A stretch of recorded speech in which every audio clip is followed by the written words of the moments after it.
Hello दोस्तों, मेरा नाम है जगदीश और स्वागत है आप सभी को अपने इस यूट्यूब चैनल में। दोस्तों, आज के इस वीडियो में हम आपको बताएंगे कि अगर आपके भी व्हाट्सएप में नोटिफिकेशन आ रहे हैं, यानी कि मैसेज आ रहे हैं, लेकिन मैसेज के साथ मैसेज का साउंड नहीं आ रहा है, तो आप उस प्रॉब्लम को कैसे ठीक कर पाएंगे। आज के इस वीडियो में हम आपको कंप्लीट जानकारी देंगे, तो आप बस इस वीडियो को पूरा देखिए और चैनल पर नए हैं तो चैनल को भी सब्सक्राइब कर लीजिए। तो चलिए दोस्तों, आज का ये वीडियो बिना देर किए शुरू करते हैं। तो व्हाट्सएप नोटिफिकेशन के इस प्रॉब्लम को ठीक करने के लिए आपको सबसे पहले अपने व्हाट्सएप एप्लीकेशन को ओपन कर लेना है। और व्हाट्सएप एप्लीकेशन ओपन करने के बाद आपको ऊपर में थ्री डॉट का निशान दिखेगा, इस थ्री डॉट पर आपको क्लिक कर देना है। और यहाँ पर क्लिक करने के बाद आपको यहाँ पर एक ऑप्शन देखने को मिलेगा सेटिंग का, तो आपको इस सेटिंग पर क्लिक कर देना है।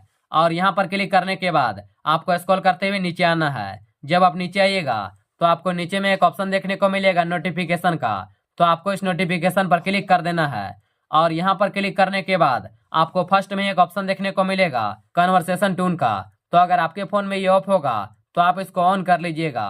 और ऑन करने के बाद आपको ऊपर में एक थ्री डॉट का निशान दिख रहा होगा, इस थ्री डॉट पर आपको क्लिक कर देना है। और यहाँ पर क्लिक करने के बाद आपको रिसेट पर क्लिक कर देना है और इसको रिसेट कर देना है। और इतना करने के साथ ही आपका व्हाट्सएप का जो प्रॉब्लम था, यानी कि नोटिफिकेशन का साउंड का जो प्रॉब्लम था, वो यहाँ पर ठीक हो जाएगा। तो कुछ इस तरह से आप भी व्हाट्सएप के इस प्रॉब्लम को ठीक कर सकते हैं, वो भी एक क्लिक में और एक सेटिंग में। तो ये था आज का वीडियो। कैसा लगा ये वीडियो? आपको ये वीडियो जैसा भी लगा होगा कमेंट में आप जरूर बताइएगा।